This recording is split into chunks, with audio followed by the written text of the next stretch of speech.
هل تعلم أن رئيس مصر الحالي هو أول زعيم في التاريخ اسمه عبد الفتاح السيسي؟ هل تعلم أن عبد الفتاح السيسي هو الإنسان الوحيد الذي يستطيع أن يتحدث لساعات دون أن يقول شيئا؟ هل تعلم أن الدكتور مصطفى مدبولي مهدد بفتق الرقبة من فرط هز رأسه لإظهار الموافقة على طلاسم وتعويذات السيسي التي لا نفهم منها سوى مش كده يا دكتور مصطفى؟ قال طبيب الفلاسفة الرئيس الملهم عبد الفتاح السيسي: الحكاية كانت كده وإحنا كنا كده، وبالرغم من كده عملنا كده، وهي دي المعجزة. صحيح، في ظل أزمة حشرة البق التي تعاني منها فرنسا، اتصل الرئيس الفرنسي ماكرون بالرئيس المصري عبد الفتاح السيسي طلبا للعون والمشورة، فقال له السيسي: التجاهل المطلق يقضي على البق. فأسدى الرئيس الفرنسي لنظيره المصري الشكر الجزيل، وأمر السلطات الصحية في بلاده بتنزيل المقترح السيساوي في أسرع وقت.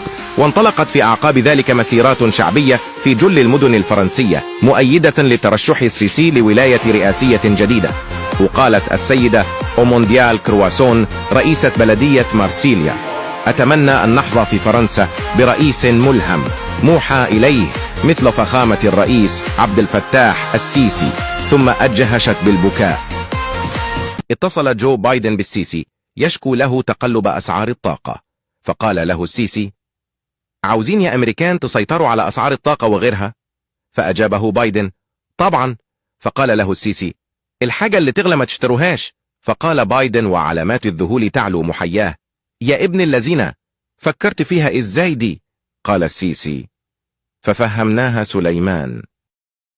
أعلنت شركة ناشونال جيوغرافيك عن حصولها على الموافقات اللازمة لصناعة فيلم يتتبع المسيرة الملهمة لفخامة رئيس مصر عبد الفتاح السيسي، بداية من دراسته التي استغرقت 50 سنة للإجابة عن سؤال يعني إيه دولة، ومرورا بمصر أم الدنيا وهتبقى قد الدنيا، وانتهاء بنته فقراء قوي ومصر دولة ما فيهاش ثروة. ولم تعلن الشركة بعد عن من سيقوم بدور السيسي، غير أن بعض الأخبار تتحدث عن أن الشركة لم تستقر بعد على البلحة الذي سيؤدي هذه الشخصية المركبة والبالغة التعقيد. بينما هو سائر في جولة تفقدية عفوية لأحوال رعيته، قالت سيدة مسنة لفخامة الرئيس الملهم عبد الفتاح السيسي: يا ريس، احنا بقينا ننام ونصحى نلاقي الحاجة بقت غالية. فرد عليها الرئيس بهدوئه المعهود وحكمته الواسعة: الحل بسيط، ما تناموش. فهز الدكتور مصطفى رأسه موافقا، واهتزت القاعة بالتصفيقات.